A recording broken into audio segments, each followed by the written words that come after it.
Hey viewers, welcome to another game of Casual Pro Gamer, and welcome to game number 4 out of the best of 5 between SKTParting as the Protoss in the top right and MVPDream as the Terran in the bottom left. As I said, 4th game. If you haven't seen the other 3, go get and you do want to see them, because that's kind of an issue, of course. But if you want to see them and you don't want to be spoiled, I suggest you go watch the others now and not stick around for me to spoil the other games.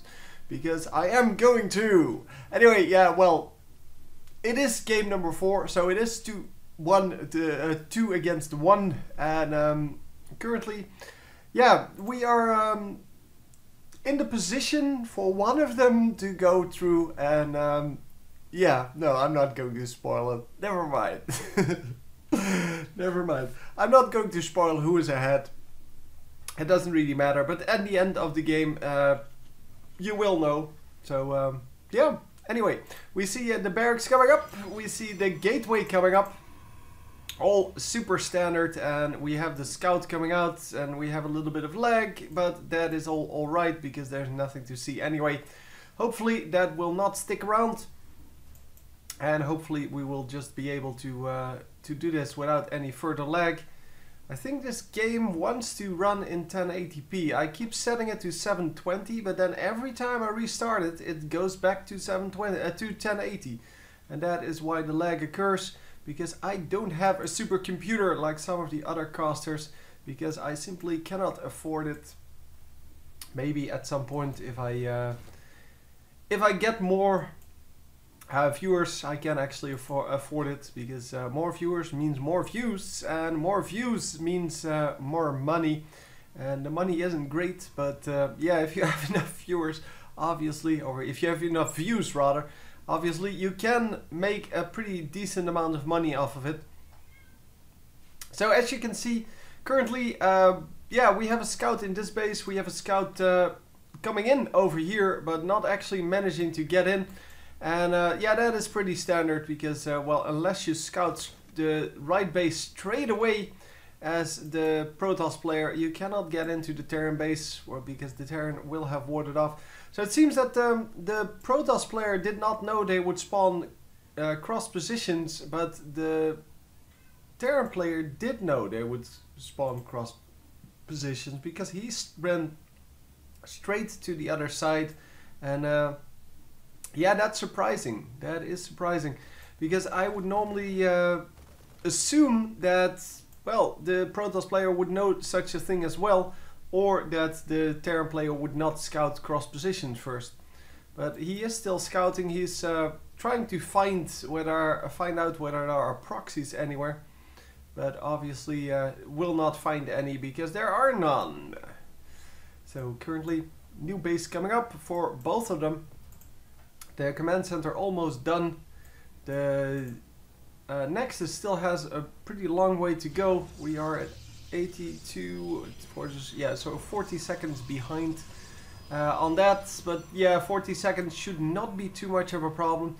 It's, I think, about 2 workers. Yeah, it's about 2 workers that you can produce from that new base before the other guy gets his base up. But since this is going to morph into an orbital command, and that is going to take a few seconds, I don't think it really matters. It's going to take 35 seconds, yeah, and being 40 seconds ahead, it kind of doesn't matter.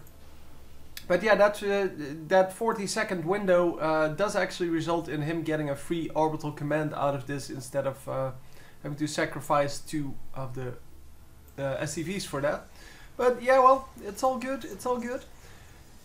We currently are at, hang on, income, there you go, 23 versus 29 harvesters. So yeah, there are, as you can see, 5 between them.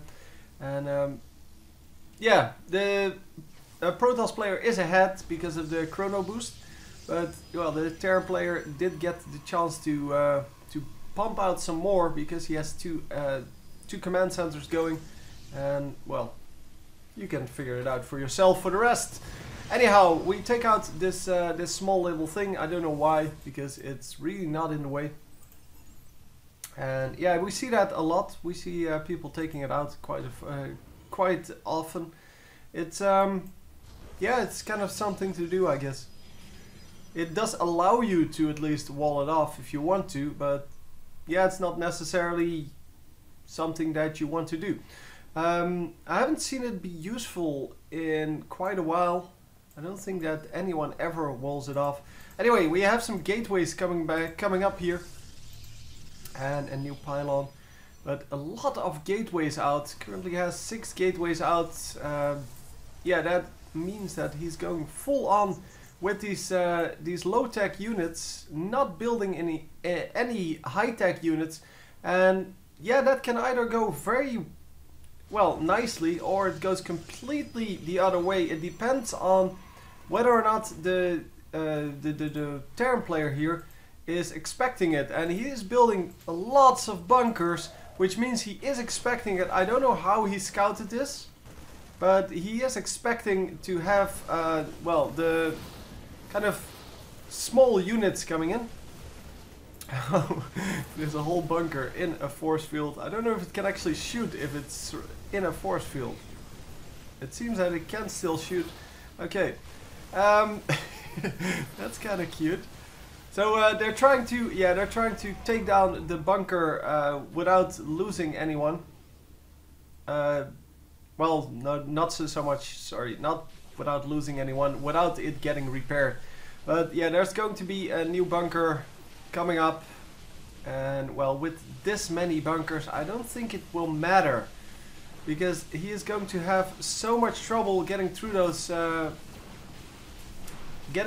bunkers that he's not able to kill any of the SCVs or any of the units. And wow, just look at that. I mean, he can take down the bunker, but there are so many other bunkers up that even though he takes out those 4 units, it's not really going to matter. And an SCV taken down there, but yeah, 5 SCVs have gone down so far. But yeah, this strategy is pretty much all in, because you're not going to a higher tech level, and as you can see, he's still not building anything that is a higher level than just the gateway units. So if he can't make this work, if he has to fall back here at any point, he just instantly loses. And as you can see, he's not taking out enough. He's losing less than his opponent, but his opponent is teching up. He is building medefacts, he is building upgrades, and nothing coming out. Finally the forge coming out, but it is, I think, too late. The Twilight Council comes up to get the charge or blink, probably charge, and yeah, it is just an insane amount of marauders coming out now. And the marauders are going to do just fine against this composition, because they're great against the stalkers. They take less damage from the zealots, and they take less damage from the sentries. But yeah, we'll have to see how this works out, because, well, all in all, I think they do flat damage. So yeah, all in all, it's just hard to go up against this as a Protoss player, because, well, this defense was just set up before he got here, and I still don't know how he scouted this, but he may have just gotten lucky and got. I mean, he had an SCV running around here, well, somewhere, but I didn't see if he actually saw that. Well, I can check it now, but that's really, well, neither here nor there. No, he did not even scout it now. Wow. So he just assumed there was something going on, and that is quite surprising, actually. The probe trying to take down the factory. Yeah, that's going to take forever, because it only takes 4 damage per shot, and yeah, that is not going anywhere. And here goes the army. The army is fully healed up now, of course, except for this one marine that is running in the front. He's just happily, well, running in, knows that there's nothing there and that he doesn't have to be afraid of anything. But as you can see, taking out some pylons, and yeah, doing a great job. Really, dominating position for the Terran player, and yeah, there's really nothing that can stop him at this point, because even this many units are not going to be able to stop these Marauders. They're going to have to fall back maybe, but they're going to be able to just stay alive, and that is the only thing that, well, that should worry him. Oh wait, he does have the storms, and the storms are going to be good enough against this. But yeah, the storms don't really do extra damage to Marauders. They do a lot of damage to the Marines, but yeah, the Marines are not the core part of this army. Sometimes they are, but not in this case. And as you can see, he walled himself off from the enemy units, making that he can't really go in. And yeah, all of those units just died. These are all new units, or well, not all of them of course, but most of them are new units. And well, this gets spotted. But I still don't understand how he knew to build all of these bunkers, because this is definitely not standard play. You don't build 4 or 5 bunkers in your base just for the fun of it. You do it because you see something coming in.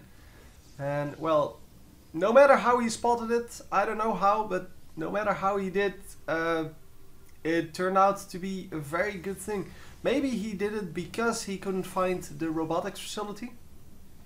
Without robotics facility, obviously you're going to be in a little bit of trouble in the late game if you don't have another strategy. And yeah, so he kind of assumed this would be a 6 gate. Yeah, well, nice assumption if that is the case.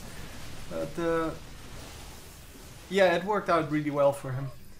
So, by the way, if he goes ghosts here, then if he has invisible units, there's nothing this Protoss player can do, because he has no cannons out and he has no robotics facility, so there are no observers.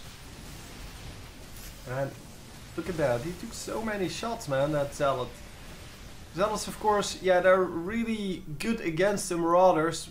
Well, taking fire from the Marauders, but they can't really damage them because they have the Marauders have a slow, so the Zealot will never reach the Marauder because he will get slowed and killed before he gets there, because every time you shoot you can back up a little, and by doing so you will have no trouble.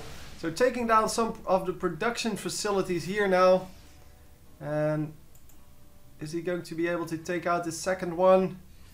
Because this is just one shot from a few of them. Yeah, there you go. Second one going down, and yeah, there is a decent army still out, but the Terran player has so much more production for the moment that it is going to be hard to deal with. Anyhow, the Marauders still coming in from the side. They are going to be picked up here by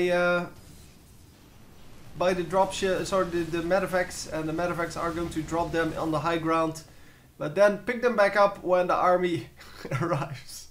Holy crap, so much micro involved. Oh yeah, hello, bye bye. So there is a ghost out, there are in fact multiple ghosts out. And the ghosts, as I said, can go invisible. They're great against the Archons, we saw that in the last game. See, I spoiled the last game for you. I knew I would. Yeah, the ghosts were great in the last game, and without any stealth detection, oh yeah, there you go, personal cloaking.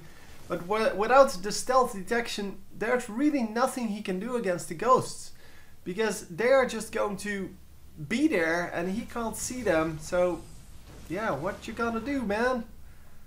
Of course, that is why people go robotics facility, not just for those bigger units, but because they then have the observers and they can spot whatever they need to.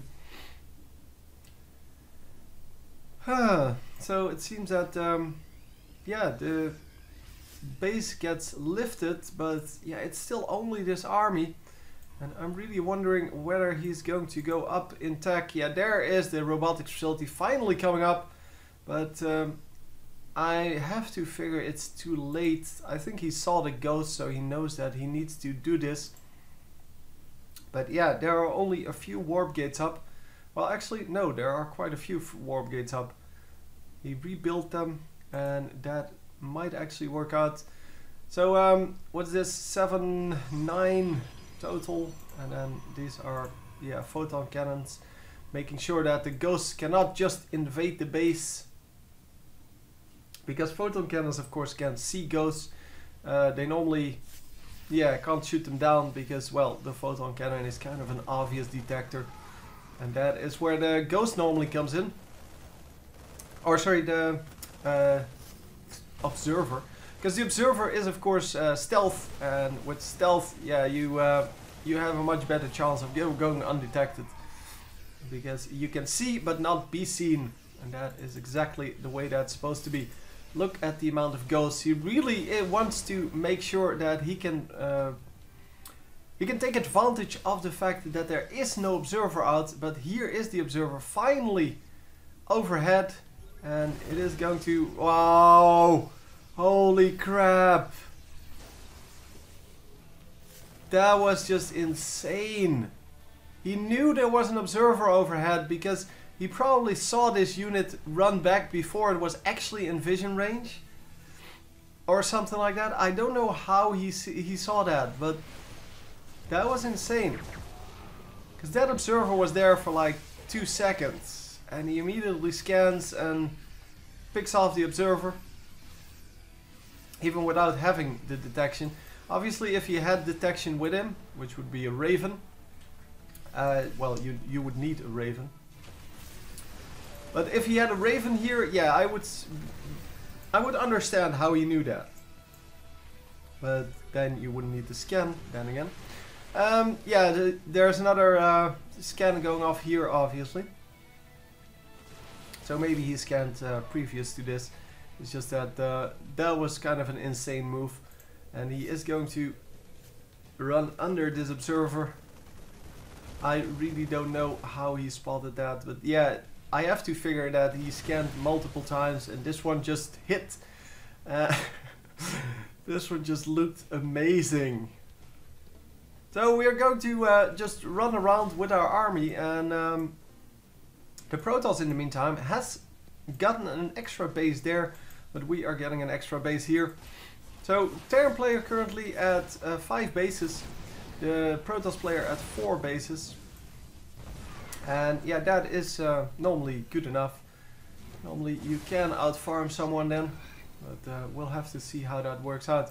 So the Protoss definitely wants the middle of this map, and as you can see, Dark Templar coming out. But the Dark Templar, yeah, they make a very distinct sound. So once you you hear that, if you just go for that scan, then you should have no problem. And of course, the pro gamers should have no problem with finding that Dark Templar. And yeah, it works out. 2 scans and the 3 Dark Templar go down. There's one more available. Look at that. The storm's wiping out a large portion of the army. Is he going to be able to do this? Because this is going to be very hard indeed. All of these invisible units, 4 ghosts, 1 Dark Templar, and is it going to be good enough? Oh my god, there is no observer here. So the ghosts are all going to just wipe out this base. Well, wipe out the units mainly. And yeah, the observer is out now. And I think they are going to be able to, yeah, there you go. They're going to be able to spot this, and a very nicely played game. And as I would say, now I'm going to spoil the game for you, because I'm going to say whether there's a game 5 or not. And there is no game 5, because it is the second time this guy wins in the last two games. So he basically takes the final here, or takes the final spot. So MVP Dream is going to go through to the finals, and the finals will come up tomorrow. And I will see you then. Hope you enjoyed, and I will see you next time. GG.